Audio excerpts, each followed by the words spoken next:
नमस्कार, आप देख रहे हैं भारत सम्राट न्यूज। आइए नजर डालते हैं आज की खास खबर पर।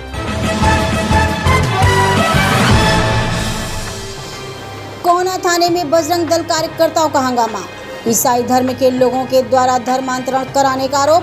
बजरंग दल के कार्यकर्ताओं के बवाल के बाद मौके पर जाके पुलिस ने कई लोगों को पूछताछ के लिए लाई थाने। मौके में कई आपत्तिजनक चीजें मिलने की बात आई सामने। बजरंग दल का आरोप, कई लोगों को पैसे का लालच देकर पहले भी करा चुके हैं धर्म परिवर्तन। क्षेत्र के ही रहने वाली मनीषा गौतम के घर में चल रही ईसाई समाज की सभा। बाहर से आए पादरी कर रहे ये सभा। कोहना थाना क्षेत्र के मन्नीपुरवा पुराना कानपुर का है पूरा मामला। कानपुर से प्रदीप मिश्रा की ये खास रिपोर्ट। हमें जानकारी कई दिन से मिल रही थी कि मन्नीपुरवा में जो घर है ये ईसाइयों द्वारा धर्मांतरण की गतिविधियों को संचालित कर रहा है, जिसके प्रभाव से चंगाई सभाओं के प्रभाव में आने से कई हिंदू परिवार धर्मांतरण कर चुके हैं। उस मोहल्ले में कई ऐसे परिवार हैं जो पहले हिंदू थे अब ईसाई बन चुके हैं। जानकारी के बाद हमने पुलिस प्रशासन के साथ में वहाँ मौके पर जब पहुँचे तो वहाँ पर इनकी कई आपत्तिजनक चीज़ें मिली। कई ऐसे दस्तावेज मिले लिखे हुए धर्मग्रंथ जिनमें हिंदू देवी देवताओं के खिलाफ बातें लिखी हुई थी। और वहाँ पर एक ऐसा परिवार मिला जो पहले हिंदू था, ईसाई हो गया। आसपास के लोगों ने बताया कि ये परिवार हम लोगों को भी कई बार प्रेरित करता था, दबाव बनाता था और पैसे एक बार 10,000 रुपये देने का लालच दिया और बोला कि अगर आप धर्मांतरण कर लोगे तो बड़ी रकम देंगे। उसके साथ साथ अगर आप अपने साथ किसी को हमारे पास लेके आते हो तो उसका अलग हम आपको पैकेज बना के देंगे। इस तरीके का काम वहाँ पर चल रहा था।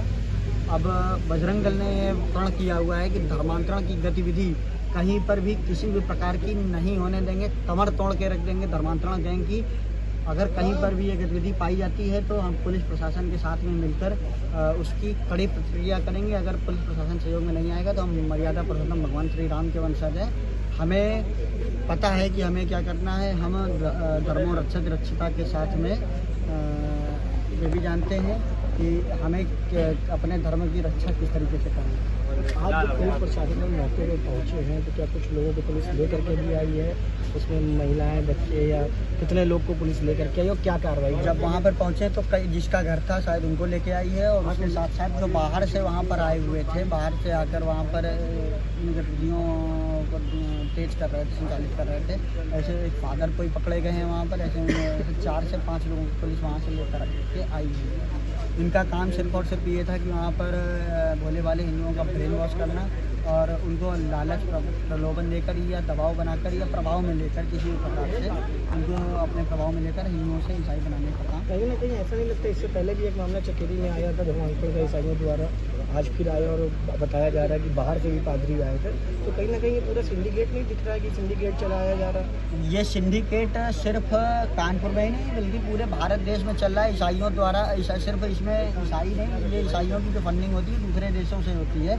और ये सिर्फ और सिर्फ चकेरी में नहीं, अभी कुछ दिन पहले यहाँ आपके थाना कर्नलगंज थाना क्षेत्र में ही पकड़ा गया था। और जिस थाने क्षेत्र में हम लोग यहाँ पर बैठे हुए हैं बात कर रहे हैं, उस थाना क्षेत्र में भी शायद लगभग 2015 या 16 के आसपास यहाँ पर भी एक बड़ी सभा होने जा रही थी जिसमें मिजोरम तक के पादरी यहाँ पर आए हुए थे और अपनी सभा करने जा रहे थे। उस समय सरकार विपरीत थी, फिर भी बजरंग दल के दबाव के बाद उनको थाने लाया गया था। और ये जो पूरा एक सिंडिकेट चल रहा है, ये मोहल्ले टारगेट कर बस्तियां टारगेट कर वहाँ पर एक तरीके एक ईसाई बनाने का जो काम हो रहा है, ये एक बड़ा सिंडिकेट है। सिर्फ यही मोहल्ला नहीं और सिर्फ चकेरी नहीं, सिर्फ कर्नलगंज नहीं, बल्कि पूरे के पूरे कानपुर में लगभग 100 से 200 ऐसी बस्तियाँ हैं, 150 ऐसी बस्तियाँ हैं।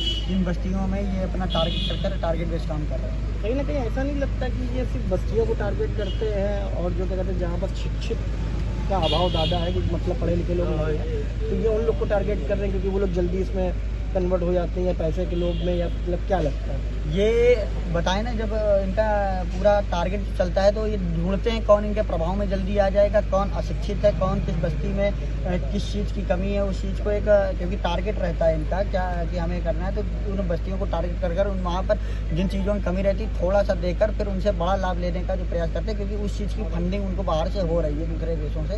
तो उस फंडिंग के माध्यम से वहाँ पर थोड़ी सी कुछ सुविधाएँ वहाँ पर दे देते हैं और उन सुविधाओं के बाद में उनका ब्रेन वॉश किया जाता है। उन भोले वाले हिंदुओं का ब्रेन वॉश के बाद जो अपनी जो गतिविधियाँ होती हैं उन पर काम करते हैं।